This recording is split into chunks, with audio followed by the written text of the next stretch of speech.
What's up, everybody? Hopefully all of you are doing well. Today we're going to be firing up the grill and grill-gating to kick off this year's college football season. Did you catch that?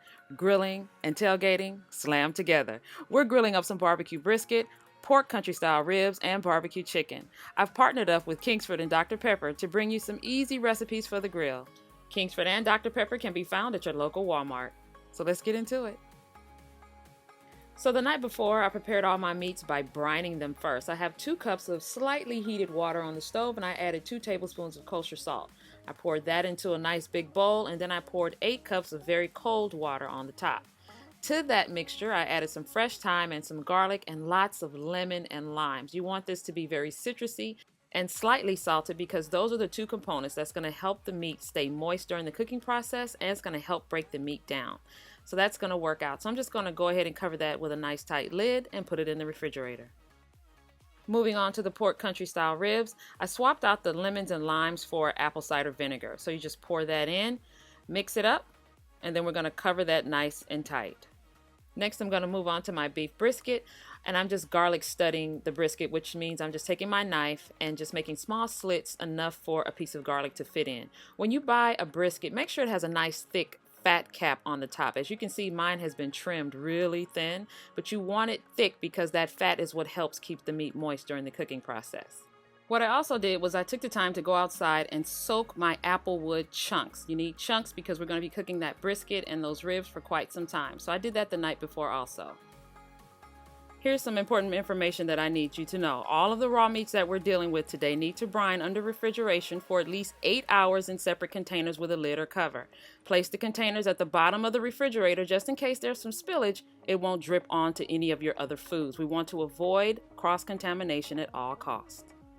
So let's talk about our dry rub that we're going to be using. I have some GDS, I have some brown sugar, thyme, sweet paprika, mustard powder, a little bit of salt that we're going to mix all together. For the exact measurements to this recipe, check out gdseasoning.com. The link will be below in the description.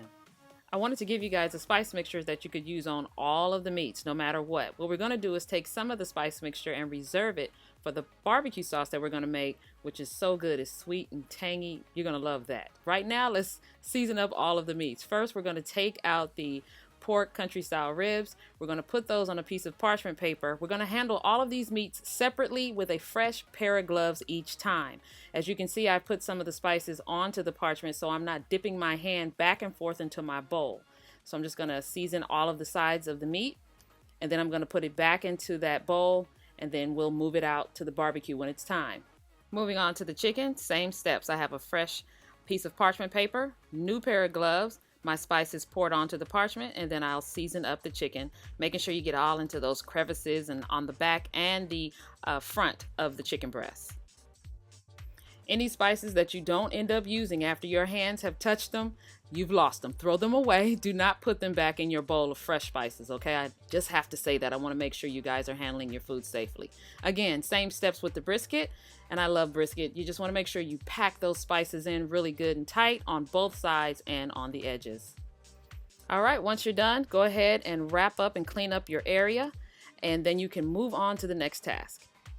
Let's make this homemade barbecue sauce. To some ketchup, I added some brown sugar, some molasses, and I also added some honey, some Worcestershire sauce, some Dijon mustard, the spices that we reserved from our dry mixture, some apple cider vinegar, and a 12-ounce can of Dr. Pepper.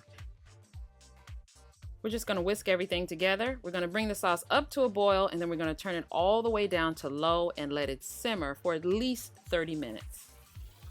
Okay, let's move on to the fun stuff. Let's make some fire. I'm going to take my Kingsford charcoal and I'm going to put it on the side barrel of my barbecue pit because I want to create some smoke. So I'm going to pour a little bit of lighter fluid on there to get the fire started. And I've also made a small pile of charcoal in the main pit. And once the fire burns down and the charcoal starts to turn white, I'm going to take our apple wood that we soaked and I'm going to put that right on top.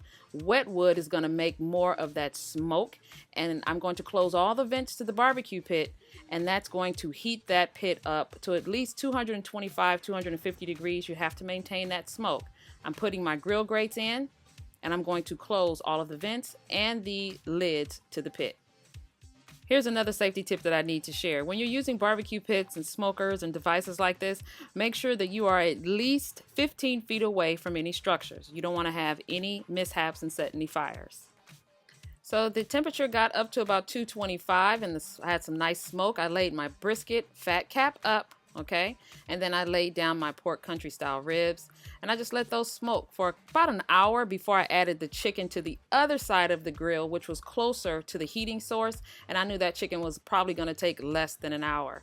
And I made sure I put it way over to the side because the pork and the beef were getting closer to done. All right, so I'm just giving it a nice mop here with some chicken stock and some apple cider vinegar and a little bit of the spices that we had left over. Once the brisket had been cooking for about an hour and a half, I wrapped it in a piece of parchment paper and foil. So now I need it to cook in its own juices. So wrap it really tight and wrap it in a way so that once the juices do start to break down, they won't drip out. And then put it back on the grill and just let it smoke until you're ready to eat it. Actually, it can go for quite a few hours. I let it go for another 2.5 hours or so. I double checked my pork and then I gave it another brush and then I looked at the chicken and I knew the chicken was done. So once the chicken is done, you always want to check it first with an instant read thermometer. My chicken cooked up to 165 degrees, which is perfect. And then we're going to wrap it back up and take it inside. While the chicken was resting, I went ahead and pulled those pork ribs off of the heat. As you can see, we have some brown edges. We have sugar in that rub too, and that's another good reason for cooking off of direct heat. Once the chicken rested, I went ahead and gave it a chop. Now you can just put some barbecue sauce on this chicken and have your way with it. But I decided to chop it up and make a barbecue chicken salad because we're talking about grill gating. You can make this and people can eat this with some Ritz crackers.